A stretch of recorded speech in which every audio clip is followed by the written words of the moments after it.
அப்போஸ்தலர் 20ஆம் அதிகாரம் 24ஆம் வசனத்திலே அப்போஸ்தலனாகிய பவுல் இப்படியாக சொல்லுகிறார். ஆகிலும் அவைகளில் ஒன்றையும் குறித்து கவலைப்படேன், என் பிராணனையும் நான் அருமையாக எண்ணேன், என் ஓட்டத்தை சந்தோஷத்தோடு முடிக்கவும் தேவனுடைய கிருபையின் சுவிசேஷத்தை பிரசங்கம் பண்ணும்படிக்கும் நான் கர்த்தராகிய இயேசுவினிடத்தில் பெற்ற ஊழியத்தை நிறைவேற்றவுமே விரும்புகிறேன் என்று சொல்லுகிறார். ஆமென். இங்க கிருபையின் சுவிசேஷம் என்று சொல்லுகிறார். கலாத்தியர் 1ஆம் அதிகாரத்தில் 7ஆம் வசனத்தில் பவுல் சொல்லுகிறார், வேற ஒரு சுவிசேஷம் இல்லையே அப்படிங்கிறாரு. வேற ஒரு சுவிசேஷம் இல்லையே அப்படின்னு சொல்லிட்டு சிலர் உங்களை கலகப்படுத்தி கிறிஸ்துவனுடைய சுவிசேஷத்தை புரட்ட மனதாய் இருக்கிறார்களே அல்லாமல் வேற அல்ல. நாங்கள் உங்களுக்கு பிரசங்கித்த சுவிசேஷத்தை அல்லாமல் நாங்களாவது வானத்திலிருந்து வருகிற ஒரு தூதனாவது வேறொரு சுவிசேஷத்தை உங்களுக்கு பிரசங்கித்தால் அவன் சபிக்கப்பட்டவனாய் இருக்க கடவன் என்று அவர் சொல்லுகிறார். கவனிக்கிறீங்களா? அப்போ சுவிசேஷம் என்பது ஒன்றே ஒன்றுதான். அது கிருபையின் சுவிசேஷம், கிருபையை பற்றின சுவிசேஷம். ஆமென். கவனிக்கிறீங்களா? கிருபையின் சுவிசேஷம் என்றால் ஒன்னே ஒண்ணுதான். ஆமென். நிறைய சுவிசேஷம் கிடையாது. அது கிருபையின் சுவிசேஷம், தேவனுடைய கிருபையை பற்றிய சுவிசேஷம். இயேசு கிறிஸ்து பிரசன்னமானதினாலே நமக்கு கிடைக்கப்பெற்ற கிருபை, அதை பற்றியதான சுவிசேஷம் தான் ஒரே ஒரு சுவிசேஷம். வேறொரு சுவிசேஷம் கிடையாது. ஆனால் உலகத்துல சபைக்குள்ள மக்களிடையே பிசாசு தந்திரமாக சூழ்ச்சி செய்து வேற ஒரு சுவிசேஷத்திற்கு வேறொரு விளக்கத்தை கொடுத்து சுவிசேஷத்தை புரட்டி மக்களை கலகப்படுத்தினான் என்று பவுல் இங்க எழுதுகிறார். கவனிக்கிறீங்களா? அப்போ அந்த வேற ஒரு சுவிசேஷம்னா என்ன? அது கிருபைக்கு எதிரானது, அது கிருபைக்கு நேர் மாறானது. கிருபையை பற்றி சொல்லாமல் வேற எதையோ பற்றி சொல்லுகிற சுவிசேஷங்கள்லாம் இன்னைக்கு உலகத்துல நிறைய இருக்கிறது. அதை பற்றி நாம புரிந்து கொண்டால்தான் அந்த கிருபையின் சுவிசேஷம் என்ன, அது ஏன் முக்கியமானது அப்படிங்கிறத நம்ம புரிந்து கொள்வோம். வேறொரு சுவிசேஷத்திற்கு ஆன அடையாளங்கள் என்ன அப்படிங்கிறதுல முதல் அடையாளம் என்ன அப்படின்னா, இந்த கிருபையின் சுவிசேஷம், அதை நீங்க நம்பி அதை நீங்க முழுவதும் ஏற்றுக்கொண்டு அதை பற்றிய தெளிவு உங்களுக்கு இருந்ததே ஆனால் தேவனிடத்துல வருவதற்கு உங்களுக்கு தைரியம் இருக்கும். தேவனிடத்துல வந்து ஜெபம் பண்ணுவதற்கு உங்களுக்கு என்ன இருக்கும்? தைரியம் இருக்கும். ஆமென். இல்லையா? இப்ப உதாரணத்துக்கு சொல்றேன், பிள்ளைகள் வந்து பெற்றோரிடத்துல கேட்பதற்கு சில நேரங்களில் தயக்கம் இருக்கும், சில நேரங்களில் தைரியமா கேட்பாங்க, சில நேரங்களில் கேட்கறதுக்கு கூச்சப்படுவாங்க, சில நேரங்களில் கேட்டா தருவாரா மாட்டாரா அப்படிங்கிற எண்ணங்கள்லாம் இருக்கும். இந்த எண்ணங்கள்லாம் ஏன் வருது அப்படின்னா அவங்களுடைய மனநிலைமையை பொறுத்தது, அவங்களுடைய செய்கையை பொறுத்தது. நான் நல்லா படிச்சிருக்கேன், நல்ல மார்க் வாங்கியிருக்கேன், அப்பா சொன்னதெல்லாம் கேட்கேன், அதனால எனக்கு தந்துருவாரு அப்படிங்கிற ஒரு மனநிலைமை அவங்களுக்கு இருக்கும். நான் எந்த தப்பு பண்ணிக்கிட்டே இருக்கேன், சொன்னதெல்லாம் கேட்கல அப்படின்னா கேட்கும்போது தயக்கத்தோடு கேட்பாங்க. கவனிக்கிறீங்களா? இந்த கேட்கிற மனநிலை என்பது வித்தியாசமா இருக்கும். அது மாதிரி நீங்க கிருபையின் சுவிசேஷத்தை நம்பி அந்த சுவிசேஷத்துல தான் நீங்க இருக்கிறீங்க, தெளிவா இருக்கிறீங்கன்னா நீங்க ஜெபம் பண்ணும்போது தைரியமா பண்ணுவீங்க. நான் என் தேவனிடம் ஜெபம் பண்ணுகிறேன், ஆமென், என் தகப்பனிடத்துல ஜெபம் பண்ணுகிறேன், என் ஜெபத்தை அவர் கேட்பார். ஆமென். கவனிக்கிறீங்களா? ஜெபம் பண்ணும்போதே நீங்க தைரியமா வருவீங்க, கூனி குறுகி வர மாட்டீங்க. என் ஜெபம் கேட்கப்படுமா கேட்காதா, அவர் கேட்டிருப்பாரா அப்படிங்கிற எண்ணம்லாம் உங்களுக்கு என்ன செய்யாது, சந்தேகம்லாம் உங்களுக்கு இருக்காது. நீங்க அந்த கிருபையின் சுவிசேஷத்தை அறிந்து புரிந்து அதில் இருப்பீர்களே. ஆனால் வேற ஒரு சுவிசேஷம் இருக்கிறது. அந்த சுவிசேஷம் என்ன செய்யும் என்றால் உங்களுக்கு தயக்கத்தை உண்டு பண்ணும், உங்களுக்கு பயத்தை உண்டு பண்ணும். கவனிக்கிறீங்களா? உங்களுக்கு குற்ற மனசாட்சியை உண்டு பண்ணும், அப்புறம் உங்களுக்கு வெட்கத்தை உண்டு பண்ணும், உங்களுக்கு தாழ்வு மனப்பான்மை அது என்ன செய்யும், உண்டு பண்ணும். நான் இன்னும் தகுதி அற்றவன் என்கிற எண்ணத்தை எல்லாம் உங்களுக்கு அது கொண்டு வரும். அது அப்படி கொண்டு வந்து உங்களுக்குள்ள அது இன்னும் இருக்குமே ஆனால் நீங்க கொஞ்சம் சிந்தித்து பார்க்கணும். இந்த கிருபையை பத்தி நீங்க இன்னும் அறிந்து கொள்ள வேண்டும். அந்த வேறொரு சுவிசேஷத்திலிருந்து நீங்கள் வெளியே வர வேண்டும். அது ரொம்ப மோசமானது. ஏன் அது ரொம்ப மோசமானது? பவுல் சொல்றாரு, நானாவது வானத்திலிருந்து வந்த ஒரு தூதனாவது வேறொரு சுவிசேஷத்தை பிரசங்கம் பண்ணினால் அவன் சபிக்கப்பட்டவனாய் இருக்க கடவன் என்று சொல்லுகிறார். கவனிக்கிறீங்களா? அவன் சபிக்கப்பட்டவனாய் இருக்க கடவன். ஸோ அதை பற்றி தான் நம்ம இன்றைக்கு பார்க்க போகிறோம். கவனிக்கிறீங்களா? வேறொரு சுவிசேஷத்திற்கான அடையாளங்கள் என்ன என்ன பவுல் சொல்றாரு இல்லையா? கலத்தியர் 1ஆம் அதிகாரத்துல வேறு ஒரு சுவிசேஷம் இல்லையே அப்படிங்கிறாரு இல்லையா? அந்த வேறொரு சுவிசேஷத்திற்கு நிறைய அடையாளங்கள் இருக்கிறது. அதை நம்ம ஒவ்வொன்றாய் பார்க்க போகிறோம். அதுல ஒரு அடையாளம் என்ன என்று சொன்னால், கிருபையின் சுவிசேஷம் அல்லாமல் பிரசங்கிக்கப்படுகிற வேற ஒரு சுவிசேஷம் உங்களை தேவனை விட்டு பிரிக்கும். தேவனிடத்துல நெருங்குவதற்கு உங்களுக்கு பயம் உண்டாகும். தேவனிடத்துல ஜெபிப்பதற்கு உங்களுக்கு தயக்கம் உண்டாகும். உங்களை தகுதியற்றவர்களாக எண்ண தூண்டும். உங்களுக்குள்ளே ஆராதிக்கவும் உங்களுக்குள்ளே தேவனிடத்துல கேட்பதற்கும், நாயெல்லாம் இதை கேட்கதற்கு நான் கேட்டாலாம் தருவாரா அப்படிங்கிற சந்தேகத்தை உங்களுக்கு உண்டு பண்ணும். இதெல்லாம் வேறொரு சுவிசேஷத்திற்கான அடையாளங்கள். இது எப்பொழுது ஆரம்பமானது, எங்கிருந்து ஆரம்பமானது அப்படிங்கிறத நம்ம பார்க்கும்போது முதல் இது ஏதேன் தோட்டத்திலிருந்து ஆரம்பமானது. கவனிக்கிறீங்களா? ஆதியாகமத்தின் புஸ்தகத்துல 3ஆம் அதிகாரம், அதுல முதலாவது படைக்கப்பட்ட ஆதாமுக்குள் இருந்து இது ஆரம்பமானது. முதல் மனிதனாகிய ஆதாம் ஏவாளுக்குள் இருந்து இந்த பிரச்சனை ஆரம்பமானது. அந்த வேறொரு சுவிசேஷத்தை அவர்களுக்கு பிரசங்கம் பண்ணினவன் யாரு? சாத்தான் என்று சொல்லப்படுகிற அந்த பழைய சர்ப்பத்தின் வடிவில வந்தவன் தான் அந்த வேறொரு சுவிசேஷத்தை அவர்களுக்கு பிரசங்கம் பண்ணினான். முத அவங்கள தேவனை விட்டு ஓடச் செய்தான். தேவ பிரசன்னத்தை விட்டு ஒளிந்து இருக்க சொன்னான். தேவன் கிட்ட போவதற்கு அவங்களுக்கு எதை உண்டு பண்ணினான்? தேவ ஆலயத்துக்கு வருவதற்கு. கவனிக்கிறீங்களா? சபைக்கு வருவதற்கு உங்களுக்கு வெக்கமா இருக்கா? ஜெபம் பண்ணுவதற்கு உங்களுக்கு பயம் இருக்கா? நான்லாம் ஜெபித்தா ஆண்டவர் கேட்க மாட்டாருன்னு சொல்லி ஓடி ஒளிகிறீங்களா? ஊழியம் செய்ய தயங்குறீங்களா? நான்லாம் எனக்கெல்லாம் ஊழியம் செய்ய தகுதி கிடையாது அப்படின்னு உங்களையே நீங்க நினைச்சிட்டு இருக்கிறீங்களா? அப்படின்னா நீங்க அந்த வேறொரு சுவிசேஷத்தினால பாதிக்கப்பட்டிருக்கீங்கன்னு அர்த்தம். கவனிக்கிறீங்களா?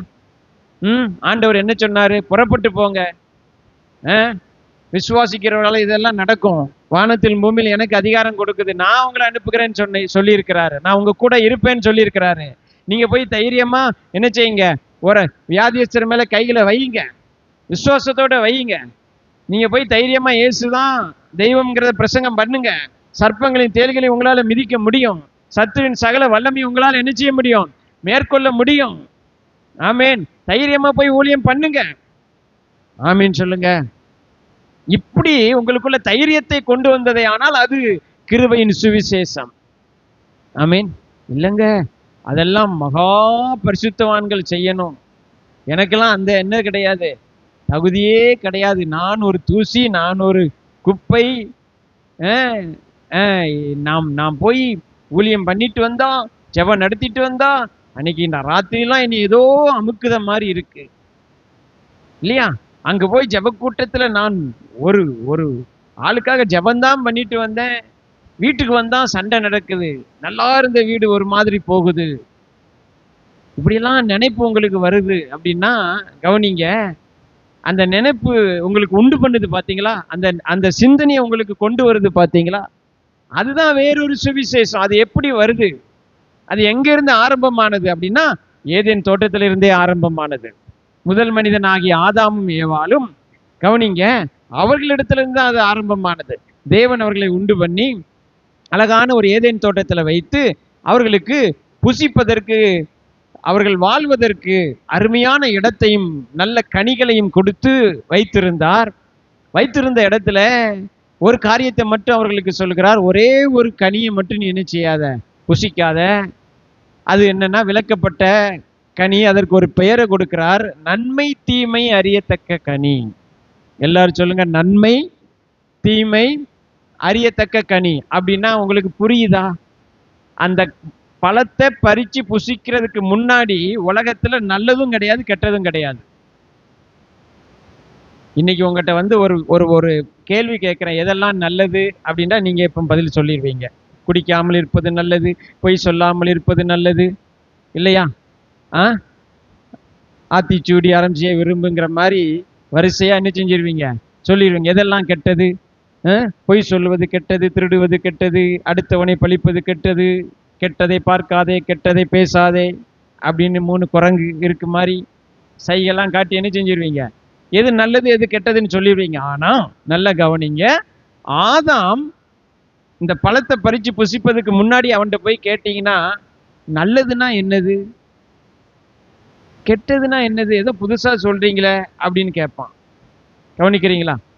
அந்த பழத்தை பறிச்சு புசிக்கிறதுக்கு முன்னாடி வரைக்கும் உலகத்துல என்னது கிடையாது, நல்லதும் கிடையாது கெட்டதும் கிடையாது. ஒன்னே ஒண்ணுதான் உண்டு, தேவ பிரசன்னம். ஆமேன் சொல்லுங்க. தேவ அன்பு. ஆமேன். தேவனோடு ஐக்கியம். தீமையே கிடையாதுங்க உலகத்துல. என்ன கிடையாது? கெட்டதே கிடையாது. அப்படி ஒரு உலகத்துல தான் யார் வாழ்ந்திருக்கா? ஆதாம் வாழ்ந்திருக்கிறான். ஆனா ஆண்டவர் அந்த தோட்டத்தின் நடுவுல ஒரு விருட்சத்தின் கனியை வைக்கிறாரு, நல்லது கெட்டது. அந்த அந்த அந்த பழத்துக்கு, அந்த மரத்துக்கு பெயர் என்னது? நல்லது கெட்டது எதுன்னு அறிந்து கொள்ளுகிற, அல்லது நல்லது கெட்டது எது என்று மனுஷன் தீர்மானிக்கிற, அல்லது நல்லது கெட்டது எது என்று ஒரு புதிய உலகத்துக்குள் போகிற, அந்த உலகத்தை திறந்து விடுகிற ஒரு சுவிட்ச் மாதிரி தான் அந்த மரம். கவனிக்கிறீங்களா? ஒரு புது அனுபவத்துக்குள்ள மனுஷனை கொண்டு போயிடும். அதை சாப்பிட்ட உடனே இங்க இருக்கிற ஒண்ணு திறந்துரும், இங்க இருக்கிற ஒண்ணு என்ன செஞ்சிடும், திறந்துரும். அப்படி திறந்த உடனே தான் அதை விளக்கப்பட்ட அந்த கனியை பறிச்சு புசிச்ச உடனே தான் பைபிள் சொல்லுது, அவனுடைய கண்கள் திறக்கப்பட்டது. கவனிக்கிறீங்களா? 3ஆம் அதிகாரத்துல 5ஆம் வசனத்தை பாருங்க. அவன் சொல்றான், நீங்கள் இதை புசிக்கும் நாளிலே உங்கள் கண்கள் திறக்கப்படும் என்றும், நீங்கள் நன்மை தீமை அறிந்து தேவர்களை போல இருப்பீர்கள் என்றும் தேவன் அறிவார் என்றது. கவனிக்கிறீங்களா? எவ்வளவு பயங்கரமான தந்திரமான ஒரு காரியத்தை பிசாசு சொல்லுகிறான் பாருங்க. நீங்க இதை பறித்து புசிச்சா உங்க கண்கள் திறக்கப்படும். உங்க கண்கள் என்ன செய்யப்படும்? திறக்கப்படும். அப்ப இப்ப அவன் பறித்து புசித்த பிறகு அதான் நடந்துச்சு. 7ஆம் வசனம் சொல்லுது பாருங்க. அப்பொழுது அவர்கள் இருவருடைய கண்களும் திறக்கப்பட்டதுன்னா, அதுக்கு முன்னாடி அவருடைய கண்கள் இருளா இருந்துச்சா? கண்டு பார்க்க முடியாம குருடர்களா இருந்தாங்களா? குருடர்களா இருந்தார்களா? இல்ல. தடவி திரிஞ்சிட்டு அலைஞ்சாங்களா? இல்ல. கண்ணு திறந்துதான் இருந்துச்சு. இங்க கண்கள் திறக்கப்பட்ட உடனே என்ன நடந்துச்சுன்னா, கவனிங்க, ஆண்டவர் வருகிறார். ஆண்டவர் வரும்போது கேட்கிறார், நீ எங்க இருக்கிறன்னு. அவன் ஓடி ஒளிகிறான். இந்த ஓடி ஒளிகிறான் பாத்தீங்களா? அவன் என்ன செய்கிறான்? ஓடி ஒளிகிறான் பாருங்க. வாசிப்போம் 7ஆம் வசனம். அப்பொழுது அவர்கள் இருவருடைய கண்களும் திறக்கப்பட்டது, அவர்கள் தாங்கள் நிர்வாணிகள் என்று அறிந்து. அங்கிருந்து ஆரம்பமாகுது. அங்கிருந்து என்ன செய்கிறது? அங்கிருந்தே மனுஷனுக்கு பிரச்சனை ஆரம்பமாகுது. ஆமீன். இது வரைக்கும் பிரச்சனையா இல்லாத நிர்வாணம் இப்ப எதா ஆகுது? இதுக்கு முன்னாடி அப்ப அவங்க ட்ரெஸ் போட்டிருந்தாங்களா? கிடையாது. இதுக்கு முன்னாடி அவங்க ட்ரெஸ் போட்டிருந்தாங்களா? கிடையாது. அதுக்கு முன்னாடியும் அவங்க இப்படிதான் இருந்தாங்க, நிர்வாணிகளாத்தான் இருந்தாங்க. ஆனா இது அசிங்கம், இது நல்லது அப்படிங்கிற ஏதோ ஒன்னை அறிந்து கொள்ளுகிற, புரிந்து கொள்ளுகிற அந்த கண்கள் அவனுக்கு என்ன செஞ்சிட்டு? உள்ள திறக்கப்பட்டது. உள்ள என்ன செஞ்சது? திறக்கப்பட்டது. இப்ப அவனே சில விஷயங்களை நல்லதுங்கிறான், சில விஷயங்களை என்ன சொல்லுகிறான்? கெட்டதுங்கிறான். சில விஷயங்களை கெட்டதுங்கிறான். இது வரைக்கும் அவன் பார்த்துக்கிட்டு இருந்த ஏதோ ஒண்ணு இப்ப அவனுக்கு எப்படி இருக்குது? நல்லதா தெரியல. அவனுக்கு எப்படி தெரியுது? அது அசிங்கமா தெரியுது, அல்லது மோசமா தெரியுது. கவனிக்கிறீங்களா? ஆனா இதற்கு முன்னாடி அதான் இருந்துச்சு. இதற்கு முன்னாடி அதான் என்ன செஞ்சிச்சு?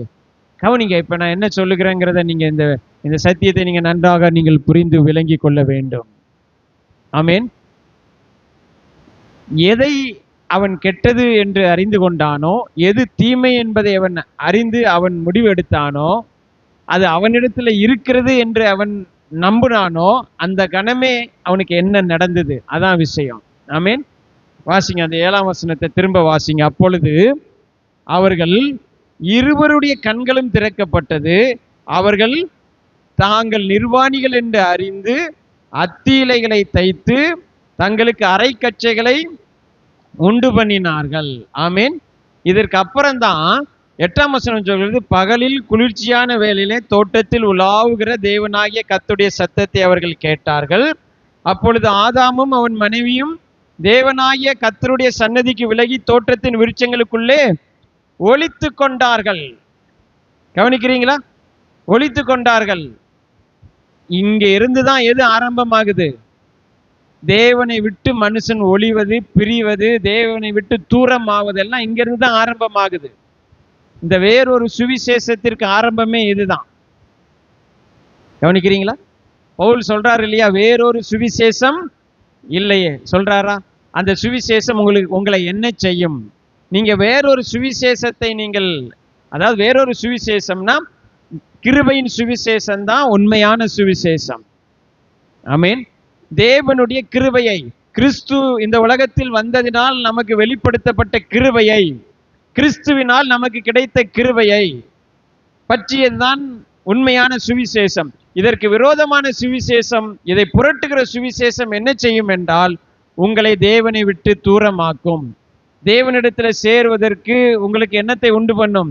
தயக்கத்தை உண்டு பண்ணும். அதனாலதான் கவனிங்க, இயேசு கிறிஸ்து வரும்போது நீங்க அந்த 4 சுவிசேஷங்கள் மத்தேயு, மார்க்கு, லூக்கா, யோவான்ல நீங்க வாசிச்சீங்கன்னா பேதுரு சொல்லுவான், நான் பாவியான மனுஷன், என்னை விட்டு போயிருங்க ஆண்டவரே அப்படிமா. நான் உங்ககிட்ட வர எனக்கு என்ன கிடையாது?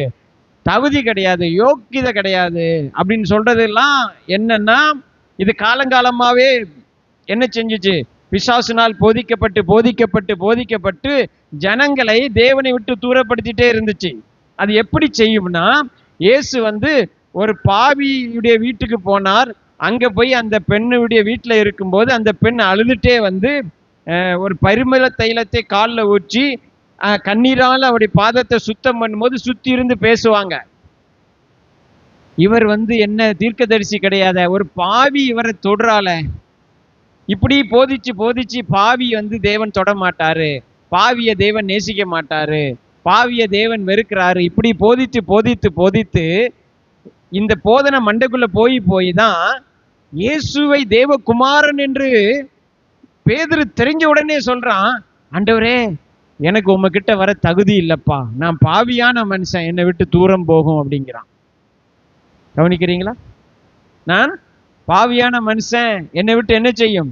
நீங்க தள்ளி போங்க அப்படிங்கிறான். அதே மாதிரி தான் லூக்கா 15ஆம் அதிகாரத்துல 1ஆம் வசனம் 2ஆம் வசனம் வாசிச்சீங்கன்னா அங்க சொல்லப்பட்டிருக்கிறது, சகல ஆயக்காரரும் பாவிகளும் அவருடைய வசனத்தை கேட்க தேவனிடத்துல இயேசுவினிடத்துல வந்தார்கள்னு இருக்கு. இந்த வந்தார்கள் என்கிற வார்த்தைக்கு மூல பாஷையில என்ன சொல்லப்பட்டிருக்கிறதுனா, நெருங்கி வந்தார்கள்னு சொல்லப்பட்டிருக்கு, அருகாமையில் வந்தார்கள். ஆனா அடுத்த வசனம் சொல்லுகிறது, அவர்கள் கிட்ட வந்ததை பார்த்துட்டு பரிசேயர்களும் வேதப்பாரர்களும் முறுமுறுத்தார்களாம். கவனிக்கிறீங்களா?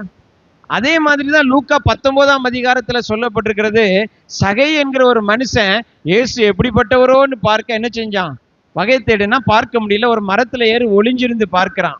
இயேசு அந்த வழியா வந்த உடனே அண்ணாந்து பார்த்து சொல்றாரு, சகைவே நீ சீக்கிரம் இறங்கி வா, நான் என்ன செய்ய போறேன், வீட்டுக்கு வர போறேன்னு ஒன்னு அவனுக்கு தூக்கி வாரி போட்டுருச்சு. அவனுக்கு மட்டும் இல்ல, அங்க சுற்றி இருக்கிற வேத பாரகர்களுக்கும் பரிசேயர்களுக்கும் என்ன செஞ்சிடுச்சு? தூக்கி வாரி போட்டுடுச்சு. ஏன் அப்படின்னா அவங்க சொல்றாங்க, இவர் பாவியின் வீட்டுக்கு போறாரு. இவர் எங்க போறாரு? போலாமா ஐயா?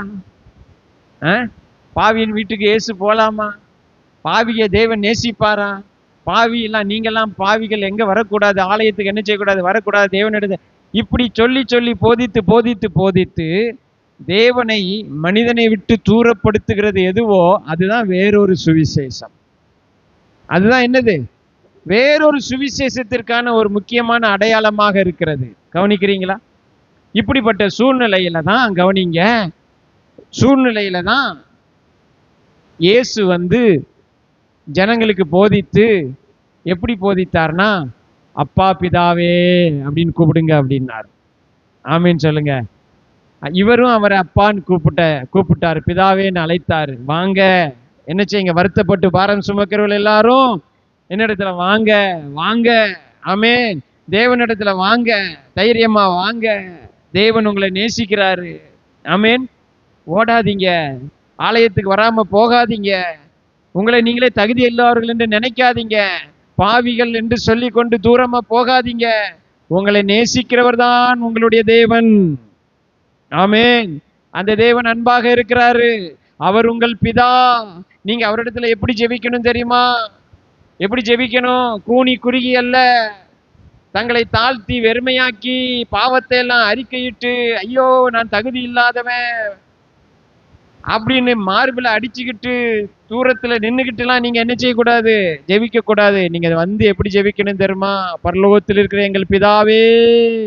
ஆமென். இதுதாங்க சுவிசேஷம். ஆமென். அவர் சொன்னாரு, நீங்க இனிமே இப்படி ஜெபிங்க. நீங்க இனிமே என்ன செய்யுங்க? பிதாவின் கூப்பிட ஆரம்பிங்க. அவர் உங்கள் பிதா. சொன்னாரு, கேளுங்கள் தரப்படும். அப்படின்னா என்ன அர்த்தம்? நீங்க கேட்காம யாருங்க கேட்பா? நீங்க அவருடைய பிள்ளைங்க. நீங்க கேட்டா அவர் கொடுக்க எப்படி இருக்கிறாரு? ரெடியா வச்சுட்டு இருக்கிறாரு. ஆமீன் சொல்லுங்க. ஆமீன். அதனால கேளுங்க, தேடுங்க, அவரை தேடுங்க, அவர் உங்களுக்கு உடனே தென்படுவார். ஆமீன் சொல்லுங்க. பழைய ஏற்பாட்டுல அப்படிலாம் சொல்லி கொடுக்கல. அதனாலதான் இயேசு என்ன சொன்னாரு? எனக்கு முன்பு வந்தவர்கள் கள்ளரும் கொள்ளைக்காரர்களுமா இருந்தார்கள் சொன்னார். யாரு சொன்னாரு? அதுக்கு முன்னாடி இருந்த மத தலைவர்கள், வேத பாரகர்கள் எல்லாம் என்ன எப்படி இருந்தாங்களாம்? கவனிக்கிறீங்களா? கள்ளரும் கொள்ளைக்காரர்களுமா இருந்தார்களாம். அவங்கெல்லாம் பேசி பேசி போதிச்சு வேதத்தை தவறா போதித்து என்ன செஞ்சிட்டாங்க? ஆண்டவரை விட்டு, தேவனை விட்டு மனிதனை பிரிச்சது மாத்திரமல்ல, தேவன் நல்லவர் அல்ல, தேவன் ஜனங்களை வெறுக்கிறாரு, தேவனிடத்துல எல்லாராலையும் வர முடியாது, உங்களுக்கெல்லாம் தகுதி இல்லை, இப்படி பல காரியங்களை செய்து தேவனை பற்றி ஒரு தப்பான அபிப்பிராயத்தை அவங்க உள்ளத்துல கொண்டு வந்துட்டாங்க. அப்போதான் இயேசு வந்து ஜனங்களுக்கு இதை போதிக்க ஆரம்பித்தார். ஆமீன் சொல்லுங்க. கவனிக்கிறீங்களா? அந்த சூழ்நிலையில தான் இதற்கு என்ன பெயர் வைக்கப்பட்டது? சுவிசேஷம், நல்ல செய்தி. ஆமீன். கவனிக்கிறீங்களா? இப்ப நல்ல செய்தின்னா உங்களுக்கு புரியுதா? எப்படிப்பட்ட சூழ்நிலை தெரியுமா? அந்த சூழ்நிலை மிக மோசமான ஒரு நிலைமை. எல்லாரும் ஆலயத்துக்கு வர முடியாது. இது எங்கிருந்து ஆரம்பமானதானால் ஏதேன் தோட்டத்திலிருந்து ஆரம்பமானது. அப்ப ஆதியாகமம் 3ஆம் அதிகாரத்துல இயேசு தோட்டத்துல உலாவுகிறார். தேவன் தோட்டத்தில் என்ன செய்கிறார்? உலாவுகிறார். எப்பொழுது உலாவுகிறார்? மனிதன் புசிக்க கூடாது என்று சொல்லி தேவன் கட்டளையிட்ட அந்த விலக்கின விருட்சத்தின் கனியை பறித்து புசித்த பிறகுதான் எங்க வர்றாரு? தோட்டத்துக்கு வர்றாரு. அப்போதாவது அவனுக்கு புரிஞ்சிருக்கணும் இல்ல, நம்ம நம்புறது தப்புன்னு. அப்பமாவது அவனுக்கு என்ன செஞ்சிருக்கணும்? புரிஞ்சிருக்கணும் இல்ல, நம்ம பிசாசு சொன்ன தப்பு. அப்பவும் புரியல பாருங்க. 9ஆம் வசனம் அவர் சொல்றாரு, அப்பொழுது தேவனாகிய கர்த்தர் ஆதாமை கூப்பிட்டு, நீ எங்கே இருக்கிறாய் என்றார். கவனிங்க, பாவம் செஞ்ச மனிதனை சந்திப்பது தேவனுக்கு என்ன கிடையாது? தடை கிடையாது. பாவம் செய்த மனிதனை சந்திப்பது தேவனுக்கு ஒரு பிரச்சனையே கிடையாது. பாவம் தேவனை மனிதனிடமிருந்து பிரிக்க முடியாது. கவனிக்கிறீங்களா? ஆதாம் தேவன் விலக்கின விருட்சத்தின் கனியை பறித்து புசித்த பிறகுதான் தேவன் வந்து கூப்பிட்டு என்ன செய்கிறார்? கேட்கிறார், ஆதாமே நீ எங்க இருக்கிறாய்? அப்போ தப்பு செஞ்சிட்டான், பாவம் செஞ்சிட்டான், குற்றம் செஞ்சிட்டான். நம்ம பாஷையில என்ன வேணாலும் செய்யலாம், சொல்லலாம். அப்படிப்பட்ட ஒரு மனுஷனை சந்திப்பது தேவனுக்கு பிரச்சனையா, அல்லது பாவம் செய்த ஒரு மனிதனுக்கு தேவனை சந்திப்பது பிரச்சனையா? அதான் கேள்வி. அந்த கேள்விக்கு தான் பதில் என்னன்னா, தேவனுக்கு மனிதனை சந்திப்பது பிரச்சனை கிடையாது. மனிதனுக்கு தேவனை குற்றம் செய்த பிறகு சந்திப்பது தான் என்னதாகிவிட்டது? பிரச்சனையாய் மாறிவிட்டது. ஏனென்றால் இப்பொழுது அவன் நன்மை தீமை என்னது என்று அவன் என்னச்சு ஆரம்பித்து விட்டான், அறிந்து கொள்ள ஆரம்பித்து விட்டான். நன்மை தீமை என்னதென்று அறிந்து கொள்கிறதற்கு இங்க ஒண்ணு திறந்துட்டு, இங்க ஒண்ணு என்ன செஞ்சிருச்சு? திறந்துடுச்சு. அது திறந்த பிறகு, அதுக்கு முன்னாடி அவன் நிர்வாணியா தான் இருந்தான், ஆனா அது அவனுக்கு தப்பா தெரியல. இப்ப அது எப்படி தெரிகிறது? தப்பா தெரிகிறது. சரிங்களா?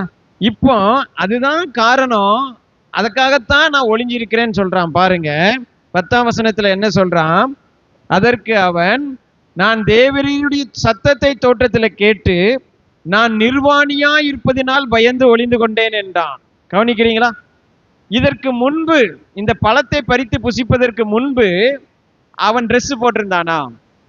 கிடையாது. அதற்கு முன்பு அவன் யாரா தான் இருந்தான்? நிர்வாணியா தான் இருந்தான். ஆனால் தேவனை சந்திப்பது அவனுக்கு என்ன கிடையாது? பிரச்சனை கிடையாது, பயம் கிடையாது. அதே நிர்வாணத்தோடு தான் தேவனோடு பேசிட்டு இருந்தான். அதே மனிதனாகத்தான் இப்ப எப்படி இருக்கிறானோ, இப்ப எப்படி அவனுக்கு 2 கை இருந்துச்சோ, எப்படி 2 கால் இருக்குதோ, எப்படி ஒரு மூக்கு இருக்குதோ, எப்படி அவன் என்ன கலர்ல இருந்தானோ, அதே மனிதனாகத்தான் அவன் முன்பும் தேவனோடு பேசி கொண்டிருந்தான். இப்பவும் தேவனோடு கூட என்ன செய்கிறான்? பேசுகிறான். ஆனா இப்போ இவனுக்கு தான் பிரச்சனையே தவிர அவருக்கு என்ன கிடையாது? பிரச்சனை கிடையாது. அவருக்கு எப்போதும் போலதான் ஆதாமை பார்க்கிறார். ஆமேன். இதை கேட்டுக்கொண்டிருக்கிற உங்களோடு தான் ஆண்டவர் இன்றைக்கு பேசுகிறார். நீங்க இன்னைக்கு எந்த சூழ்நிலையில இருந்தாலும், ஆமேன், உங்கள் ஆண்டவர் அவருடைய மகனாக மகளாக பார்க்கிறார். ஆமேன். உங்களுக்கு தான் அவரை பார்க்கறதுல பிரச்சனை இருக்கு. தப்பு செஞ்சிட்டோமே, பாவம் செஞ்சிட்டோமே, ஐயோ நமக்கு இன்னும் தகுதி இல்லையே நினைக்காதீங்க. உங்களை தேடி ஆண்டவர் வருகிறார். ஆமேன். உங்களை நேசித்து ஆண்டவர் வருகிறார். பழத்தை பறிச்சு சாப்பிடுறதுக்கு முன்னாடி இருந்த அதே ஆதாம் தான் இப்பவும். பழத்தை சாப்பிடுறதுக்கு முன்னாடி அவன் நிர்வாணமா தான் இருந்தான், இப்பவும் நிர்வாணமா தான் இருக்கிறான். ஆனா அந்த நிர்வாணம் அவனுக்கு பிரச்சனை இல்லை. இப்போ அவனுக்கு என்ன ஆகிவிட்டது? அது பிரச்சனையாக மாறிவிட்டது. ஏனென்றால் இங்க ஒன்று திறக்கப்பட்டு விட்டது. இங்க ஒன்று என்ன செய்து விட்டது? அவனுக்கு திறக்கப்பட்டு விட்டது. அதை மூடுறது தான் கிருபையின் சுவிசேஷம். அதை திறந்து வைக்கிறது தான் என்னது? வேறொரு சுவிசேஷம். உங்களுக்கு புரியுதா? எத்தனை பேருக்கு புரியுது? இந்த வேறொரு சுவிசேஷம் என்பது இங்கிருந்தே ஆரம்பிக்குது. தேவனை விட்டு பிரித்து அவன் சொல்றான், அவன் வந்து இப்படி சொல்லியிருக்கணும். ஆதாம் வந்து தேவன்ட்ட என்ன சொல்லியிருக்கணும்? ஆண்டவரே, நீர் விலக்கின விருட்சத்தின் கனியை நான் புசிச்சிட்டேன், நீர் செய்யக்கூடாதுன்னு சொன்னதை நான் செஞ்சிட்டேன், அதனால ஒளிஞ்சிருக்குன்னு தானே அவன் சொல்லியிருக்கணும். சரிதானே? ஆனா அவன் அதை சொல்லலையே, இல்லையா? நான் தப்பு பண்ணிட்டேன்ப்பா, நான் என்ன செஞ்சிட்டேன்? நீங்க விலக்கின விருட்சத்தின் கனியை என்ன செஞ்சிட்டேன்? புசிக்க கூடாதுன்னு சொன்னதை நான் புசிச்சிட்டேன் அப்படிங்கிற பதில் அவன்கிட்ட வரணுமா? ஆனா அது வரல பாருங்க. ஏன்னா அது வந்து என்ன கிடையாது, அது பிரச்சனையே கிடையாது. கவனிக்கிறீங்களா? எது பிரச்சனை கிடையாது? அது பிரச்சனையே கிடையாது. இப்ப பிரச்சனை என்னன்னா, இவன் கண்ணு திறந்துட்டு பாருங்க, இவன் எதையோ பார்க்க ஆரம்பிச்சிட்டான். எது நல்லது எது கெட்டதுன்னு இவன் முடிவு பண்ண ஆரம்பிச்சிட்டான். இன்னும் உங்களுக்கு அதிகமா சொல்றேன், இன்னும் புரியுற மாதிரி சொல்றேன். அப்படின்னா எப்படின்னா கவனிங்க. இப்ப என்ன பிரச்சனை ஆரம்பிச்சிட்டுன்னா, நான் இப்ப எப்படி இருக்கிறேனோ இந்த நிலைமையில நான் ஆண்டவரை சந்திக்க முடியாது. நான் நிர்வாணமா இருக்கிறேன், அதனால ஆண்டவரை சந்திக்க முடியாது, நான் ஒளிஞ்சிருக்கேன்னு அவன் சொல்றான். ஆனா அதே நிர்வாணமா இருந்துதான் யார முன்னாடி சந்திச்சான்? ஆண்டவரை சந்திச்சான். அந்த நிர்வாணம் ஆண்டவரை சந்திப்பதற்கு தடையா இருந்ததா? நான் கேட்கறது எத்தனை பேருக்கு புரிகிறது? இப்போ நான் நிர்வாணமா இருக்கிறேன், அதனால ஒளிந்து கொண்டேன் அப்படிங்கிறான். இப்ப நான் அதே நிர்வாணத்தோடு தான் முன்னாடி இருந்து ஆண்டவரை அவன் சந்திச்சான். அது அவனுக்கு பிரச்சனையா இருந்துச்சா? அல்லது ஆண்டவருக்கு அது ஏதாவது தடையா இருந்ததா? தடையா இல்லை. ஆனா இப்ப அதே நிர்வாணம் இவனுக்கு எப்படி பிரச்சனையா மாறுச்சானால், இங்க ஒண்ணு திறந்துட்டு இவன் மனசு மாறிட்டு, இங்க கொஞ்சம் டேமேஜ் வந்துடுச்சு, இங்க ஒரு குழப்பம் வந்துடுச்சு, இங்க அவனுக்குள்ள என்ன வந்துடுச்சு? தயக்கம் வந்துடுச்சு. எதை சும்மா மனசை போட்டு குழப்பி, என்னை ஆண்டவர் நேசிக்கல, எனக்கு இந்த பிரச்சனை இருக்கு, நான் ஆண்டவர்கிட்ட வர முடியாது, ஆண்டவர் என்ன வெறுக்கிறாரு. கவனிக்கிறீங்களா? இப்படி ஏதோ ஒன்று அவனுக்கு உள்ள என்ன செஞ்சிடுச்சு? திறந்துட்டு, முன்னாடி எது அவனுக்கு பிரச்சனை இல்லாம இருந்துச்சோ, முன்னாடி எது அவனுக்கு பிரச்சனை இல்லாமல் இருந்ததோ, ஆண்டவரோடு உறவாட, ஆண்டவரோடு ஜெபிக்க, ஆனா இப்ப அதுவே அவனுக்கு என்னவாகிவிட்டது? பிரச்சனை ஆகிவிட்டதற்கு காரணம் என்னவென்று சொன்னால், திறக்கப்பட்ட கண்கள். நல்லது கெட்டது எது என்று அறிந்து கொள்ளுகிற அதைத்தான் பாருங்க வேதம் என்ன சொல்லுகிறது என்று சொன்னால், கவனிங்க. பவுல் அதை பத்தி எழுதும் போதுதான் சொல்றாரு. வாங்க, ரோமர் 2ஆம் அதிகாரம், ரோமர் புஸ்தகத்துல 2ஆம் அதிகாரம். இந்த காரியத்தை இன்னைக்கு நம்ம ஓரளவுக்கு பார்ப்போம். ரோமர் 2ஆம் அதிகாரம் 14ஆம் வசனம். புதிய ஏற்பாடுல ரோமர் 2ஆம் அதிகாரத்துல 14ஆம் வசனம் என்ன சொல்லுது பாருங்க. அன்றியும் நியாயப்பிரமாணம் இல்லாத புறஜாதிகள் சுபாவமாய் நியாயப்பிரமாணத்தின் செய்கிற போது நியாயப்பிரமாணம் இல்லாத அவர்களும் தங்களுக்கு தாங்களே அப்படின்னா என்ன அர்த்தம்னு உங்களுக்கு புரியுதா? அவங்களுக்கு நியாயப்பிரமாணம் கொடுக்கப்படலை. இப்போ உதாரணத்துக்கு உங்களுக்கு புரியுற மாதிரி சொல்றேன். மற்றவங்க கையில பைபிள் இல்லை, அவங்க கையில என்ன கிடையாது? பைபிள் இல்லைங்க. உலகத்தார் கையில பைபிள் இல்லை. ஆனா களவு செய்யாதே, திருடாதே, இதெல்லாம் அவங்களுக்கும் தெரியும். இதெல்லாம் அவங்களுக்கு என்ன செய்யும்? எங்க இருந்து தெரியும்? எப்படி அவங்களுக்கு தெரியும்? அது யார் அவங்களுக்கு சொல்லி கொடுத்தா? நமக்கு பைபிள் சொல்லி கொடுக்குது, பைபிள்ல இருந்து நம்ம கற்றுக்கொள்கிறோம். அவங்களுக்கு பைபிள் இருக்கா? ஒண்ணுமே கிடையாது. எப்படி அவங்களுக்கு தெரியுது? அவங்க அப்பா சொல்லிட்டாங்க. அவங்க அப்பாக்கு யார் சொன்னது? இப்படியே நீங்க போய் பார்த்தீங்கன்னா எப்படி மனுஷனுக்கு அது தெரிஞ்சுது அப்படின்னா, அதான் பைபிள் சொல்லுகிறது, அவங்களுக்கு யாரா மாறிடுறாங்களாம். அவர்களே தங்களுக்கு தாங்களே யாரா மாறிடுறாங்களாம்? நியாயப்பிரமாணமாய் மாறி இருக்கிறார்கள் என்று இந்த வேத வசனம் சொல்லுகிறது. பாருங்க, அடுத்து 15ஆம் வசனம், அவருடைய மனசாட்சியும் கூட சாட்சியிடுகிறதுனாலும் குற்றம் உண்டு குற்றம் இல்லை என்று அவருடைய சிந்தனைகள் ஒன்றை ஒன்று தீர்க்கிறதுனாலும் நியாயப்பிரமாணத்திற்கு ஏற்ற கிரியை தங்கள் இருதயங்களில் எழுதியிருக்கிறது என்று காண்பிக்கிறார்கள். ஆமேன். புரியுதா உங்களுக்கு? சொல்லிட்டு தான் அடுத்த வசனத்துல சொல்றாரு, என் சுவிசேஷத்தின்படியே. ஆமேன். என்ன சொல்றாரு? ஆமா, இதெல்லாம் சொல்லிட்டு தான் நான் ஒரு சுவிசேஷத்தை உங்களுக்கு சொல்றேன் அப்படிங்கிறார். கவனிக்கிறீங்களா? அப்ப இதெல்லாம் அவங்களுக்கு எப்படி தெரியுது? எது நல்லது எது கெட்டது அப்படிங்கிறதெல்லாம் எப்படி தெரியுது அப்படின்னா, அதற்கு அவர் என்ன சொல்கிறார், விளக்கம் சொல்றாருன்னா, அவருடைய மனசாட்சியும் கூட என்ன செய்கிறது? சாட்சியிடுகிறது. அவருடைய மனசாட்சியும் அவர்கள் என்ன செய்கிறது? கூட சாட்சியிடுகிறது. அவர்களுக்குள்ளே இருந்து ஏதோ ஒண்ணு பேசிட்டே இருக்குது. அதற்கு பெயர் மனசாட்சி என்று சொல்லுகிறார். அதற்கு பெயர் என்னதுன்னு சொல்லுகிறாரு? மனசாட்சி என்று சொல்லுகிறார். இது பாருங்க, ஆதாமுக்கு உண்டானது. ஆதாம் கனியை பறித்து புசித்த உடனே அது என்ன செஞ்சது? அவனுக்குள்ள அந்த மனசாட்சி வேலை செய்ய ஆரம்பித்தது. இந்த மனசாட்சி அவனுக்குள்ள என்ன செய்ய ஆரம்பிச்சது? இயங்க ஆரம்பித்தது. பழத்தை பறித்து புசித்த உடனே மனிதனுக்குள்ள இந்த மனசாட்சி என்ன செய்ய ஆரம்பிச்சது? வேலை செய்ய ஆரம்பிச்சது, இயங்க ஆரம்பித்தது. பிரச்சனை வந்தது. மனிதன் தேவனை விட்டு பிரிந்தான். மனிதன் தேவனை விட்டு என்ன செய்தான்? தூரமானான், ஒளிந்து கொண்டான். அங்கிருந்தே இது ஆரம்பமாகிறது. அங்கிருந்து இது என்ன செய்கிறது? ஆரம்பமாகிறது. அதற்கு அப்புறமாய் காலங்காலமாய் நல்ல கவனிங்க, இயேசு வருகிற வரைக்கும் வந்த அத்தனை காரியமும் இந்த மனசாட்சியை பலப்படுத்தினதே தவிர அந்த மனசாட்சியை பலவீனமாக்கவில்லை. ரொம்ப முக்கியமானது இது. அதுக்கப்புறம் காலங்காலமாய் என்னெல்லாம் வந்துச்சோ அதுல ஒண்ணுதான் நியாயப்பிரமாணம், 10 கட்டளை. அதுக்கு பிறகு வந்ததான் நிறைய காரியம். கவனிக்கிறீங்களா? அதெல்லாம் வந்து என்ன செஞ்சுதான் இந்த மனசாட்சிக்கு பலத்தை கூட்டுச்சு. மனசாட்சிக்கு எதை கூட்டுச்சு? இன்னும் அதை என்ன செஞ்சிச்சு? அதிகமா இயங்க வச்சிச்சு. இன்னும் அதை வேகமா இயங்க வச்சிச்சு. இன்னும் அதற்கு பலத்தை கூட்டி கொடுத்தது. எப்பொழுது? ஒவ்வொரு தடவையும் ஏதாவது ஒண்ணு வரும்போது. அதுக்கு ஒரு உதாரணம் தான் நியாயப்பிரமாணம். 10 கட்டளைகளை ஆண்டவர் மோசேக்கு கொடுத்தார். அந்த மலையில வைத்து என்ன செய்தார்? கொடுத்தார். கொடுக்கும் போதே என்ன நடக்குது அப்படின்னு நீங்க பாத்தீங்கன்னா, இஸ்ரவேல் ஜனங்களை அவர் எகிப்திலிருந்து நடத்தி கொண்டு வருகிறார். நடத்தி கொண்டு வரும்போது சந்தோஷமா வர்றாங்க, கூட வர்றாங்க, ஆடுறாங்க, பாடுறாங்க, எல்லாமே நடக்குது. பகல்ல மேக ஸ்தம்பம், இரவுல அக்னி ஸ்தம்பமா கூடவே தேவன் இருக்கிறாரு.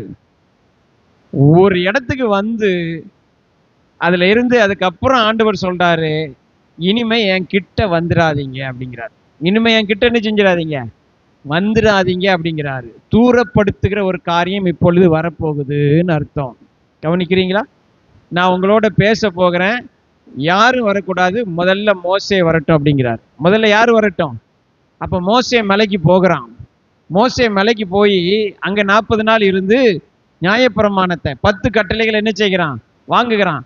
அதை வாங்கும் போதே ஆண்டவர் சொல்லிட்டாரு, நான் அந்த மலையில இருந்து என்ன செய்வேன்? மோசையோடு பேசுவேன். மலையின் அடிவாரத்துக்கு யாரும் வரக்கூடாது, மலையை தொடக்கூடாது. மலை என்ன செய்யக்கூடாது? தொடக்கூடாது. மனுஷங்கள்ல மிருகங்கள்ல எதுவுமே என்ன செய்யக்கூடாது? தொடக்கூடாது, வரக்கூடாது, சேரக்கூடாதுங்கிற வார்த்தைகள் அங்கேயே ஆரம்பமாகிறது. கவனிக்கிறீங்களா? அங்கே என்ன செய்கிறது? இதற்கு காரணம் தேவனா? தேவன் இல்ல.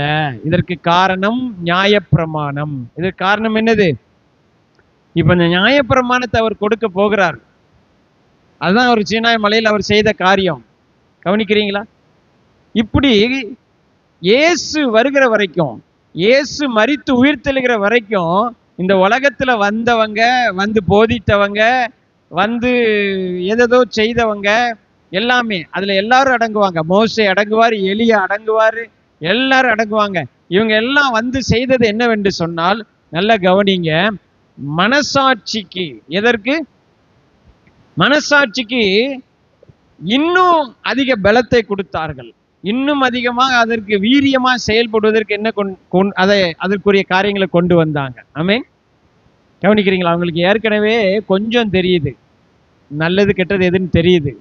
இப்போ அதை எழுதியே கொடுத்தாச்சு. உங்களுக்கு புரியுதா? எப்படி மனசாட்சிக்கு நியாயப்பிரமாணம் பலத்தை கூட்டுச்சுன்னு. ஏற்கனவே அவங்களுக்கு என்ன தெரியுது? திருடாதேங்கிறது தெரியுது. ஏற்கனவே அவங்களுக்கு என்ன தெரியுது? பொய் சொல்லாதே, பொய் சாட்சி சொல்லாதேங்கிறதுல ஏற்கனவே அவங்களுக்கு என்ன செய்யுது? தெரியுது. அதுதான் ரோமர் 2ஆம் அதிகாரத்துல பார்த்தோம். நியாயப்பிரமாணம் இல்லாதவங்களுக்கு நியாயப்பிரமாணம் தெரியுதுங்கிறத அவர் சொல்றாரு. ஆனா அதுல அவங்களுக்கு என்ன இருக்கு? கொஞ்சம் சந்தேகம் இருக்குன்னு வச்சுக்கலாம். அதை பத்தி கொஞ்சம் தைரியம் இல்லை. ஆனா இப்ப ஆண்டவரே எழுதி கொடுத்துட்டார். இப்ப ஆண்டவரே என்ன செஞ்சுட்டாரு? எழுதி கொடுத்துட்டாருன்னா அதுக்கு என்ன கூடுது? பவர் கூடுது. என்ன கூடுது? அதனால தான் பைபிள் சொல்லுது, பாவத்தின் பலன் நியாயப்பிரமாணம். பாவத்தின் பலன் என்னது?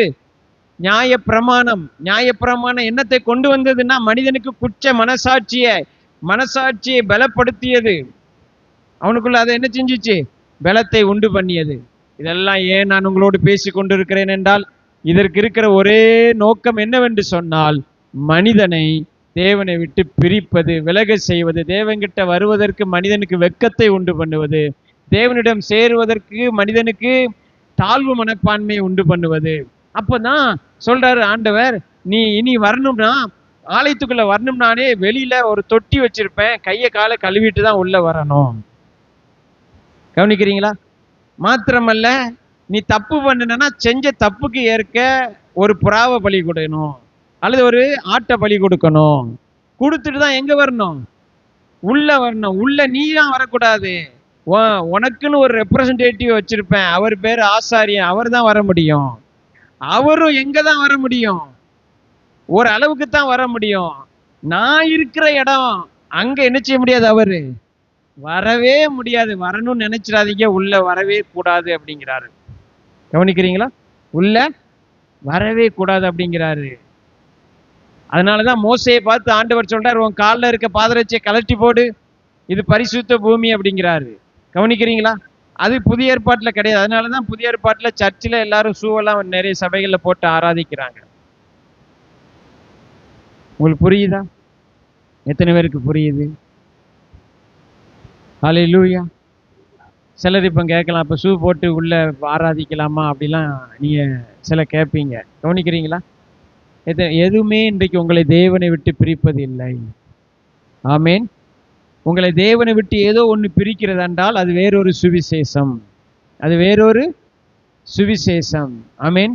நீ எல்லாம் சர்ச்சுக்கு வர தகுதி இல்லாதவன், நீ எல்லாம் ஆண்டவரை ஆராதிக்க, உன் ஜெபத்தெல்லாம் ஆண்டவர் கேட்க மாட்டாரியா, என்கிட்ட வந்து ஜெப குறிப்பை கொடு, நான் உனக்காக ஜெபிப்பேன்னு ஒருத்தர் சொல்றாருன்னா அதை நம்பாதீங்க. உங்களுக்கு புரியுதா? எத்தனை பேருக்கு புரியுது? நீங்களாம் எங்க வரக்கூடாது. நீங்களாம் இந்த ஜெபம் பண்ண உங்களுக்கு தகுதி இல்லை, இந்த ஊழியம் பண்ண உங்களுக்கு தகுதி இல்லை, நீங்கெல்லாம் ஏன்ட்ட தான் வரணும். எனக்கு லெட்டர் எழுதி போடுங்க, எனக்கு ஃபோன் பண்ணுங்க, உங்க ஜெப குறிப்பை ஏன்ட்ட சொல்லுங்க, நான் ஜெபம் பண்ணினோம் அப்படின்னு சொன்னா கவனிங்க, அது வேறொரு சுவிசேஷம், அது வேறொரு சுவிசேஷம். அந்த சுவிசேஷம் உங்களுக்கு என்ன செய்யுதுன்னா, மறைமுகமாக நீங்கெல்லாம் தகுதி இல்லாதவங்க, நீங்கெல்லாம் ஆண்டவர்கிட்ட வர உங்களுக்கு என்ன கிடையாது அப்படிங்கிற ஒரு எண்ணத்தை உங்களுக்கு உண்டு பண்ணுது பாருங்க. அப்படிப்பட்ட எந்த எண்ணத்தையும் உங்களுக்கு உண்டு பண்ணுகிற காரியம்தான் வேறொரு சுவிசேஷம். வேறொரு ஆமா, அது கலாத்தியர் சபையில நியாயப்பிரமாணத்தின் மூலமாக நுழைஞ்சது. இன்னைக்கு இருக்கிற சபைகள்ல அது வேறு ஒரு முகமாக நுழைய பார்க்குது. அதற்கு நாம் இடம் கொடுக்க கூடாது. ஆமேன். எல்லாரும் சொல்லுங்க, நான் இயேசுவின் இரத்தத்தாலே கழுவப்பட்டிருக்கிறேன், விடுதலையாக்கப்பட்டிருக்கிறேன், பாவங்களுக்கு நீங்களாக்கப்பட்டிருக்கிறேன். நான் இப்பொழுது அவருடைய பிள்ளை, தேவனுடைய பிள்ளை. இயேசு கிறிஸ்துவின் மூலமாக பிதாவாகிய தேவனுக்கு நான் புத்திரனாக இருக்கிறேன். அவர் என்னை நேசிக்கிறார், அவர் என் மேல் அன்பா இருக்கிறார். அதை நான் விசுவாசிக்கிறேன். ஆமேன். இதுதாங்க கிருபையின் சுவிசேஷம். ஆமேன். இதான் என்னது? கிருபையின் சுவிசேஷம். அப்போ இந்த கிருபை வந்த பிறகு என்ன நடந்துச்சு? இந்த கிருபை வந்த பிறகு என்ன நடந்துச்சு அப்படின்னா, வாங்க எபிரேயர் 4ஆம் அதிகாரம், எபிரேயரின் புஸ்தகத்துல 4ஆம் அதிகாரம். இந்த கிருபையின் சுவிசேஷம் என்ன செய்கிறது? இப்போ நல்லா கவனிங்க. இது வரைக்கும் நான் உங்களிடத்துல என்ன பேசிட்டு வந்தேன்னா உங்களுக்கு புரிஞ்சுதா? எத்தனை பேருக்கு புரிஞ்சுது? புரிஞ்சுதா? இது வரைக்கும் நான் உங்கள்கிட்ட என்ன பேசிட்டு வந்தோம்னா, அதாவது தேவனிடத்துல உங்களை சேருவதற்கு உங்களை நீங்களே, வேற ஒருத்தங்கள, உங்களை நீங்களே தகுதி இல்லாதவர்கள் நினைச்சீங்கன்னா, உங்களை தகுதி இல்லாதவர்கள் நினைக்க வச்சிருக்குது பாத்தீங்களா? அதுதான் வேறொரு சுவிசேஷம். அதை யாரோ உங்களுக்கு செஞ்சிருக்காங்க. ஏதோ ஒரு பிரசங்கத்தை கேட்டு உங்களுக்கு நடந்திருக்கு, ஏதோ ஒரு புஸ்தகத்தை வாசிச்சதுனால உங்களுக்கு நடந்திருக்கு, இல்லது யாரோ ஒருவர்கிட்ட போய் நீங்க பேசுனதுனால உங்களுக்கு நடந்திருக்கு. எங்க நடந்ததுன்னு எனக்கு தெரியாது, உங்களுக்கு கூட மறந்திருக்கலாம். ஆனா இன்னைக்கு நம்ம செய்ய வேண்டியது என்னன்னா, அந்த நினைப்பை வேரோடு இருதயத்திலிருந்து பிடுங்கி எறிய வேண்டும். ஆமேன். நான் தேவனிடத்துல வர எனக்கு தகுதி உண்டு, இயேசுவின் இரத்தத்தினாலே. ஆமேன் சொல்லுங்க. எதனால தகுதி? அதான் விஷயம். அதுதான் கிருபையின் சுவிசேஷம். ஆமேன். எபிரேயர் 4ஆம் அதிகாரம், எபிரேயர் 4ஆம் அதிகாரம் 15ஆம் வசனம் என்ன சொல்லுகிறது? நம்முடைய பலவீனங்களை குறித்து பரிதபிக்க கூடாத பிரதான ஆசாரியர் நமக்கு இராமல் எல்லாவற்றிலும் நம்மை போல சோதிக்கப்பட்டும் பாவம் இல்லாதவராய் இருக்கிற பிரதான ஆசாரியரே நமக்கு இருக்கிறார் அப்படின்னு சொல்லிட்டு அடுத்து சொல்றாரு பாருங்க, ஆதலால். எல்லாரும் சொல்லுங்க, ஆதலால். எதனால்? எனக்கு இயேசு பிரதான ஆசாரியரா இருக்கிறபடியினால். எல்லாரும் சொல்லுங்க, எனக்கு இயேசு இரட்சகரா இருக்கிறபடியினால். எல்லாரும் சொல்லுங்க, எனக்காக இயேசு ரத்தம் சிந்தினபடியினால். ஆமேன். இயேசுவின் ரத்தம் சிந்தப்பட்டபடியினால். ஆமேன். இயேசு வெளிப்பட்டதினால். ஆதலால். எல்லாரும் சொல்லுங்க, ஆதலால் நாம் இரக்கத்தை பெறவும் ஏற்ற சமயத்தில் சகாயம் செய்யும் கிருபையை அடையவும் தைரியமாய். எல்லாரும் சொல்லுங்க, தைரியமாய். எல்லாரும் சொல்லுங்க, தைரியமாய் நான் தேவனிடத்திலே கிருபாசன தண்டையிலே வருவேன். ஆமேன். நான் தைரியமாய் ஜெபிப்பேன். சொல்லுங்க, நான் தைரியமா ஊழியம் செய்வேன். எனக்கு விசுவாசம் இருக்கிறது, தேவன் என்னை நேசிக்கிறார், தேவன் என் மேல் அன்பா இருக்கிறார், நான் அதை நம்புகிறேன், நான் அதை என்ன செய்கிறேன்? விசுவாசிக்கிறேன். ஆமேன். ஆமேன். இந்த நம்பிக்கையும் தைரியமும் எதனால வருது, எப்படி வருது அப்படிங்கிறத இப்ப நான் உங்களுக்கு சொல்றேன். ஆமேன். கவனிங்க. எபிரேயர் 10ஆம் அதிகாரம், எபிரேயர் 10ஆம் அதிகாரம், எபிரேயர் 10ஆம் அதிகாரம், அதுல 19ஆம் வசனத்தை வாசிப்போம். என்ன சொல்லுகிறது? ஆகையால். எல்லாரும் சொல்லுங்க, ஆகையால். எல்லாரும் சொல்லுங்க, ஆகையால். ஆகையால்னா என்ன? இயேசு ரத்தம் சிந்தினபடியால். எல்லாரும் சொல்லுங்க, இயேசு எனக்காக வெளிப்பட்டபடியால். சொல்லுங்க, இயேசு என் பாவத்தை சுமந்தபடியால். இயேசு எனக்காக சிலுவையில யாவையும் செய்து முடித்தபடியால். ஆகையால். எல்லாரும் சொல்லுங்க, ஆகையால். இயேசு எனக்காக இந்த உலகத்தில் பிறந்ததினால். ஆமேன். அதாங்க சுவிசேஷம். அதனாலதான் இயேசு பிறக்கும் போது மேய்ப்பர்கள் கொண்டாடினாங்க, தூதர்கள் கொண்டாடினாங்க. என்ன செஞ்சாங்க? வயல்ல, அந்த வயல்ல இருந்த மேய்ப்பர்கள் எல்லாம் பார்த்து தூதர்கள் சொல்றாங்க இல்லையா, லூக்கா 2:14, இதோ சகல ஜனத்துக்கும் சந்தோஷம், நற்செய்தி நான் சொல்லுகிறேன், இயேசு பிறந்து விட்டார். ஆமேன். அப்படின்னா என்ன அர்த்தம்? இனிமேல் நான் தேவனிடத்துல தைரியமாய் சேருவேன், தேவனிடத்துல சேருகிற தகுதி எனக்கு உண்டாக போகுது. ஆமேன். தைரியம் உண்டாக போகுது. ஆமேன். அதான் நற்செய்தி, அதான் சுவிசேஷம். வேற ஒரு சுவிசேஷம் கிடையாதுங்க. ஆமேன். வேற சிலர் உங்களை எல்லாம் குழப்பி கலகப்படுத்தி உங்களை பயங்காட்டி என் ஜனங்கள் தங்களை தாங்களே தாழ்த்தி அப்படின்லாம் பழைய ஏற்பாட்டுல இருக்குங்க. அது புதிய ஏற்பாட்டுல கிடையாது, புதிய உடன்படிக்கையில கிடையாது. கவனிக்கிறீங்களா? ஜனங்களின் பாவம் அவர்களை தேவனை விட்டு பிரித்தது. இல்ல பிரிக்கல. பாவம் செஞ்ச பிறகுதான் ஆதாமை தேடி யார் வந்தா? தேவன் வந்தாரு. பாவம் செஞ்சதுனால தேவன் மனிதனை விட்டு பிரியல. குற்ற மனசாட்சி தான் யாரை விட்டு பிரிச்சது? தேவனை விட்டு பிரிச்சது. அந்த குற்ற மனசாட்சியை யார் நீக்கினா அப்படின்னா, இயேசுவின் ரத்தம் நீக்கி நம்மை சுத்திகரித்தது அப்படின்னு எழுதப்பட்டிருக்கிறது. ஆமேன். எபிரேயர் 9ஆம் அதிகாரத்துல 14ஆம் வசனம் என்ன சொல்லுகிறது பாருங்க. நித்திய ஆவினாலே தம்மை தாமே பழுதற்ற பலியாக தேவனுக்கு ஒப்பு கொடுத்த கிறிஸ்துவனுடைய ரத்தம் ஜீவனுள்ள தேவனுக்கு ஊழியம் செய்வதற்கு உங்கள் மனசாட்சியை செத்த கிரியைகளை சுத்திகரிப்பது எவ்வளவு நிச்சயம். ஆமேன். அதாவது என்ன இந்த வசனம் சொல்லுகிறது? இதனுடைய நேரடி அர்த்தத்தை உங்களுக்கு நான் சொல்லுகிறேன். ஏதேன் தோட்டத்துல திறக்கப்பட்ட கண் இயேசுவின் ரத்தத்தினாலே மூடப்பட்டது. ஆமேன். இதனுடைய விளக்கத்தை நான் உங்களுக்கு சொல்லுகிறேன். ஏதேன் தோட்டத்துல ஆதாம் பறித்து புசித்த கனியினால் திறக்கப்பட்ட கண் அவனுக்கு மட்டும் திறக்கப்படல. அவனுக்கு பிறகு பிறந்த எல்லா மனிதர்களும் அந்த கண்ணு திறந்தவங்களாவே பிறந்தாங்க. இயேசுவின் ரத்தம் அதை சுத்திகரித்த பிறகு, இயேசுவின் ரத்தம் சிந்தப்பட்ட பிறகு அதை விசுவாசிக்கிற யாவருக்கும் அந்த கண்கள் மூடப்பட்டது. ஆமீன் சொல்லுங்க. அந்த மனசாட்சி என்ன செய்தது? மூடப்பட்டது. எந்த மனசாட்சி? இனி நான் தேவனிடத்துல சேர முடியாது, நான் நிர்வாணியா இருக்கிறேன், நான் பயந்து ஒளிந்து கொள்ளுகிறேன், தேவனே நீர் வர வேண்டாயா, நான் தூரமா இருக்கிறேன், இதெல்லாம் கிடையாது. தேவனே உங்களை தேடி வந்துட்டாரு. நீங்களும் தேவனிடத்துல தேடி போங்க. அப்பா பிதாவேன்னு உறவு கொள்ளுங்க, தினந்தோறும் ஜெபம் பண்ணுங்க, ஆராதிங்க. எனக்கு செய்யாம யாருக்கு செய்வார் சொல்லுங்க? எனக்கு தராம யாருக்கு தருவார்? தன் சொந்த குமாரனையே தந்தவர் மற்ற எல்லாவற்றையும் நமக்கு தராமல் இருப்பது எப்படி? ஆமேன். ஆகையால், எல்லாரும் சொல்லுங்க, ஆகையால். இப்ப எபிரேயர் 10:19 வாசிங்க. ஆகையால் சகோதரரே, நாம் பரிசுத்த ஸ்தலத்தில் பிரவேசிப்பதற்கு இயேசுவானவர் தமது மாம்சமாகிய திரையின் வழியாக புதிதும் ஜீவனுமாகிய மார்க்கத்தை நமக்கு உண்டு பண்ணினபடினால் அந்த மார்க்கத்தின் வழியாய் பிரவேசிப்பதற்கு அவருடைய இரத்தத்தினாலே, எல்லாரும் சொல்லுங்க, அவருடைய இரத்தத்தினாலே. எல்லாரும் மீண்டும் சொல்லுங்க, இயேசுவின் இரத்தத்தினாலே. அதுதான் காரணம். ஆமேன். உங்களுக்கு புரியுதா? அப்போ இயேசுவின் ரத்தத்தினால மட்டும்தான் அப்படின்னா, நான் அதை என்ன செய்ய முடியாது? இல்லாமல் ஆக்க முடியாது. உங்களுக்கு புரியுதா? என்னுடைய நடவடிக்கை எதுவும் அங்க என்ன கிடையாது. ஏங்க, நான் இப்போ ஆண்டவர்கிட்ட சேருவதை தீர்மானிக்க போறது என்னதுதான்? இயேசுவின் ரத்தம் தான், என்னுடைய செய்கை அல்ல. அப்ப நான் செஞ்ச எதுவுமே தீர்மானிக்காது அப்படிங்கிற இடத்துக்கு வரும்போது, கவனிக்கிறீங்களா? நல்லது கெட்டது எதுவுமே என்னை ஆண்டவரை விட்டு பிரிக்காது. ஆமீன் சொல்லுங்க. நல்லது கெட்டது எதுவுமே என்னை எங்க இருந்து யாரை விட்டு பிரிக்காது? தேவனை விட்டு என்ன செய்யாது? பிரிக்காது. ஆமீன். நன்மை தீமைங்கிறதே இனி கிடையாது.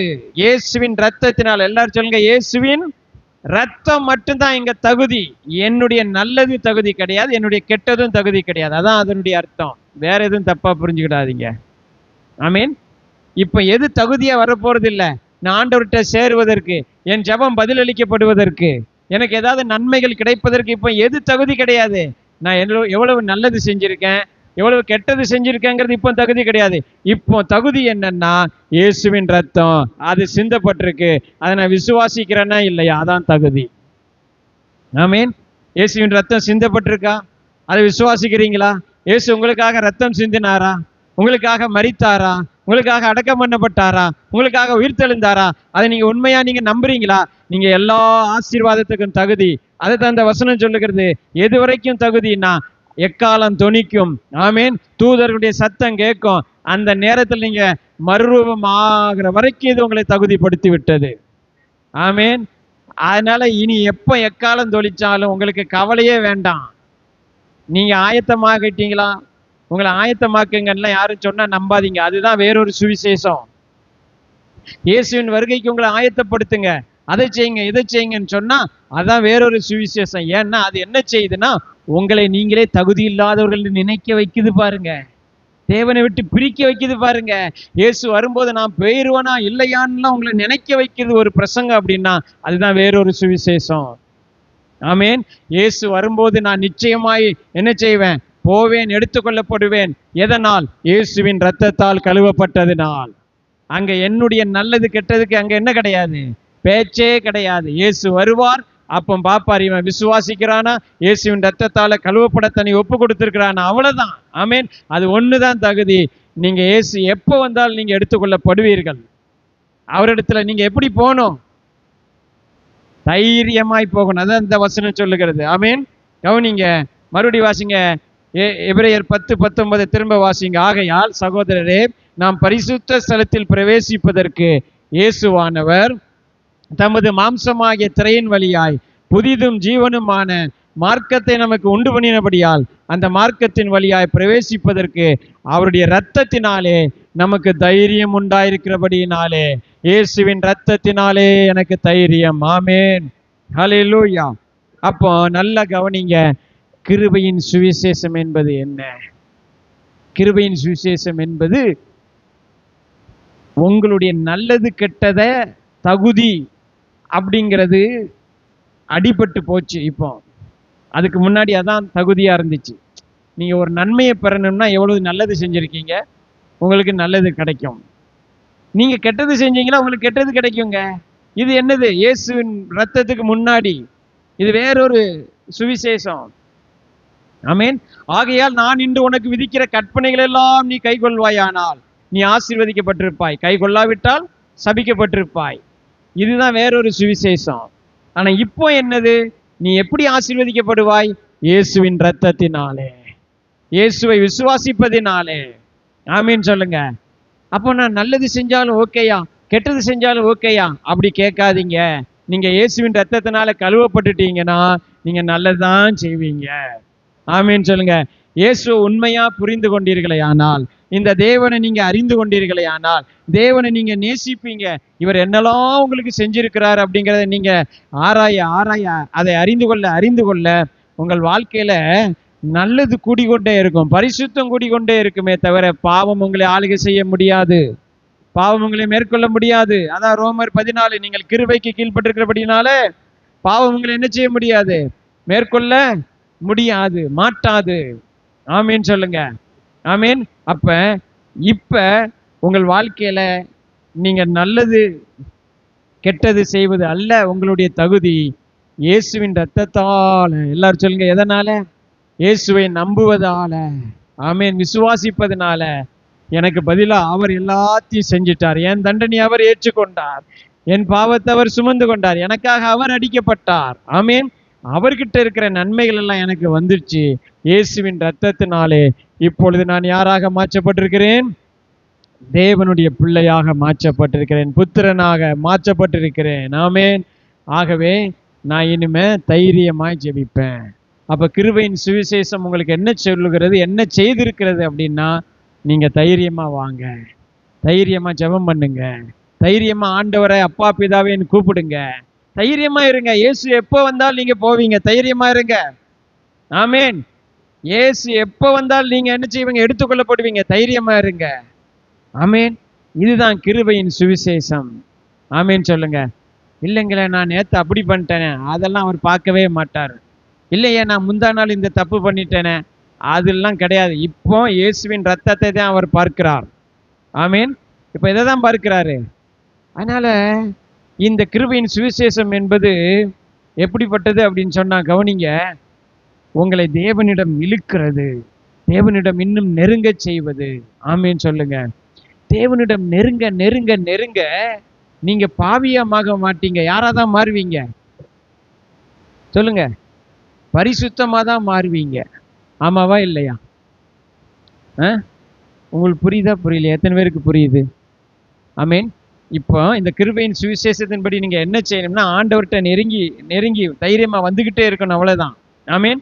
ஆண்டவரோடு உறவாடி கொண்டே இருக்கணும், அப்பா பிதாவேன்னு துதித்து கொண்டே இருக்கணும், வேதம் வாசிக்கிட்டே இருக்கணும், ஜெபம் பண்ணிட்டே இருக்கணும், அவரை ஆராதித்துட்டே வாக்குத்தத்தை சொல்லிட்டே இருக்கு. இதை செய்ய செய்ய உங்க வாழ்க்கையில தன்னால எல்லா நன்மைகளும் பரிசுத்தம் கூட்டிட்டு இருக்கும், பாவமும் கெட்டதும் உங்க வாழ்க்கையில இருந்து தொலைஞ்சு போய்கிட்டு தன்னால நடக்கக்கூடியது ஒன்றுங்க.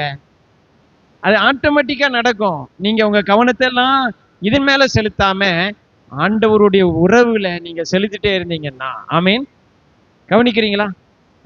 எப்படி சூரியன் இந்த உலகத்துல வெளிச்சம் உதிக்க உதிக்க அந்த வெளிச்சத்தை எதாலும் என்ன செய்ய முடியாது, கரைப்படுத்தவே முடியாது போல தேவன்கிட்ட நீங்க நெருங்க நெருங்க உங்களுக்கு வெளிச்சம் தான் கூடிட்டே இருக்கும், இருள் விலகிட்டே இருக்கும். ஆமீன். பாவம் விலகிட்டே இருக்கும். அதனால பாவத்தை பற்றி அல்லங்க, பாவத்தை விட பெரிதான கிருபையை பற்றிய சிந்தனை உங்களுக்கு வரட்டும். ஆமீன். ஹல்லேலூயா. அதுதான் கிருபையின் சுவிசேஷம். கர்த்தர் உங்களை ஆசீர்வதிப்பாராக. நம்ம எல்லாரும் எழுந்திருப்போம்.